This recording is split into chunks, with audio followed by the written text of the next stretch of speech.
Prabhu is asking, all the religions basically preach good things. Thus, a person can follow any one of the religion. It is one and the same. The question posed is that all the religion basically teach good things. So you can follow any religion. It's one and the same. And I do agree with him in the first part of the question, that all religions do basically preach good things. For example, all religions say you should not rob, you should not molest a woman, you should not rape her. Hinduism says that, Christianity says that, Islam says that. But the difference between Islam and the other religions is that Islam, besides speaking of good things, it shows you a way how to implement those good things. Like all religions speak about brotherhood. But Islam practically shows you, it demonstrates how to practice it in your day-to-day life, salah, hajj, etc.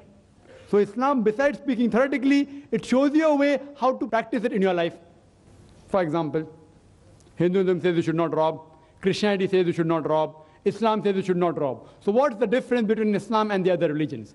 Islam shows you a way how to achieve that state in which people will not rob. Islam has a system of zakat. That is, every rich person who has a saving of more than the nisab level, 85 grams of gold, he or she should give 2.5% of that excess wealth in charity every lunar year. If every rich human being gives charity, poverty will be eradicated from this world. There will not be a single human being who will die of hunger. After this, the glorious Quran says in Surah Ma'idah, chapter number 5, verse number 38, as to the thief, be it a man or a woman, chop off his or her hand as a punishment from Allah subhanahu wa ta'ala. Some people may say, chopping off the hands in this age of 20th century, Islam is a barbaric religion. It's a ruthless law. And I do know that there are thousands of people who rob. So if you chop off all the people, then many people lose their hands. But the law is so strict that the moment you implement it, and if a person comes to know that his hands will be chopped off if he robs, immediately the thought of robbing will go away from his mind. Do you know today America, which happens to be one of the most advanced countries in the world, unfortunately, it also has one of the highest rates of crime, highest rate of robbery and theft. I'm asking you a question.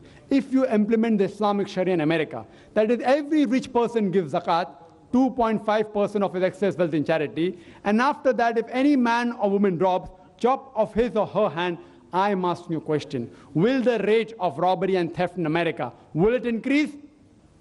Will it remain the same, or will it decrease? It will decrease. It's a practical law. You implement the Sharia and you get results. Let me give you another example. That most of the major religions say that you should not molest a woman, that you should not rape a woman. Hinduism says that, Christianity says that, Islam says the same. But Islam shows you a way how to achieve that state in which people will not, men will not molest or rape a woman. Islam has a system of hijab. People normally talk about hijab for the women. But Allah subhanahu wa ta'ala in the glorious Quran first speaks about the hijab for the man and then for the woman. The glorious Quran says in Surah Nur, chapter number 24, verse number 30, that say to the believing man that he should lower his gaze and guard his modesty. Whenever a man looks at a woman and any brazen thought comes in his mind, any unashamed thought comes in his mind, he should lower his gaze.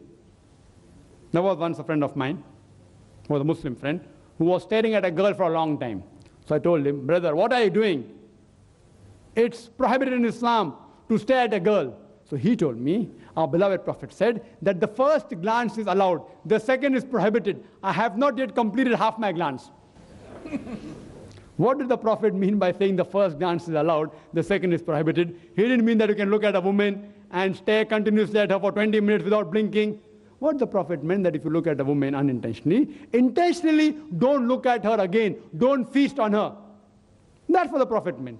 The next verse speaks about the hijab for the woman. Surah Nur, chapter 24, verse 31 says that say to the believing woman that she should lower her gaze and guard her modesty, and display not her beauty except what appears ordinarily of, and to draw a head covering over the bosom, and display not her beauty except in front of her husband, her fathers, her sons, etc., and a big list of mahram, the close relatives who she can't marry, is given. And there are basically 6 criteria for hijab. The first is the extent which differs between the man and the woman. For the man, the extent is from the navel to the knee. For the woman, the complete body should be covered. The only part that can be seen are the face and the hands up to the wrist. Some scholars say even this should be covered. The remaining 5 criteria are the same. The second is the clothes they wear, it should not be so tight that it reveals the figure. Third, it should not be transparent so that you can see through. Fourth, it should not be so glamorous that it attracts the opposite sex. Fifth, it should not resemble that of the unbeliever. Sixth, it should not resemble that of the opposite sex. These are basically 6 criteria for hijab mentioned in the Quran and the Sahih Hadith. And the Quran says in Surah Ahzab, chapter 33, verse number 59, giving the reason for hijab. It says, O Prophet, tell your wives and the believing women that when they go abroad, they should put on the cloak so that they shall be recognized and it will prevent them from being molested. Quran says, hijab has been prescribed for the women so that it will prevent them from being molested. And the Islamic Sharia says, if anyone rapes any woman, he gets capital punishment. People may say, capital punishment?